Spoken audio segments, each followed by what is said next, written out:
যুক্তরাজ্যে গাড়ির উৎপাদন গেল ৭০ বছরের মধ্যে সর্বনিম্ন পর্যায়ে ঠেকেছে, যা দেশটির অর্থনীতি এবং গাড়ি শিল্পের জন্য বড় উদ্বেগের কারণ হয়ে দাঁড়িয়েছে। সংশ্লিষ্টরা বলছেন, মার্কিন শুল্কের প্রভাব, বৈদ্যুতিক গাড়িতে রূপান্তর ও বৈশ্বিক অস্থিরতার কারণে কমছে গাড়ির চাহিদা, যার প্রভাব পড়েছে উৎপাদনে। ডেস্ক রিপোর্টে বিস্তারিত। ২৫০টিরও বেশি ডিজাইন অপশন নিয়ে ওয়ালটন স্মার্ট ফ্রিজ, বোঝে আপনার প্রয়োজন।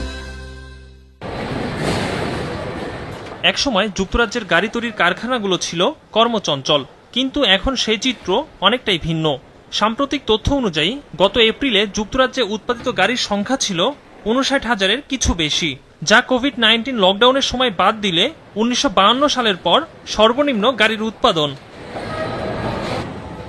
এই নজিরবিহীন উৎপাদন কমার পেছনে বেশ কিছু কারণ চিহ্নিত করেছেন এ খাতের বিশেষজ্ঞরা।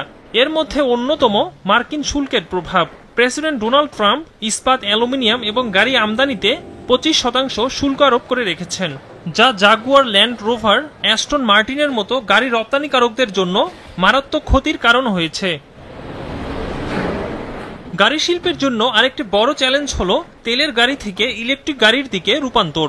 কারণ ইউরোপ ২০৩৫ সালের মধ্যে শূন্য কার্বন নিঃসরণ বাস্তবায়ন করতে চায়।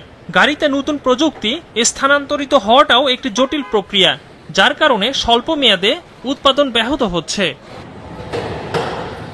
যুক্তরাজ্য এবং মার্কিন যুক্তরাষ্ট্রের মধ্যে নতুন বাণিজ্য চুক্তিতে যেখানে গাড়ির শুল্ক ১০% নামিয়ে আনার কথা, তা কার্যকর হতে দীর্ঘসূত্রিতা তৈরি হচ্ছে, যা গাড়ি নির্মাতাদের মধ্যে হতাশা সৃষ্টি করেছে।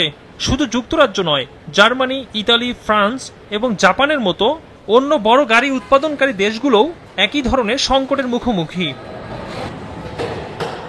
এর আগে হোন্ডা এবং ফোর্ডের মতো বড় গাড়ি নির্মাতারা যুক্তরাজ্যে তাদের প্ল্যান্ট বন্ধ করেছে। একরামুল ইসলাম খান, বিজনেস রিপোর্ট, মাছরাঙ্গা টেলিভিশন।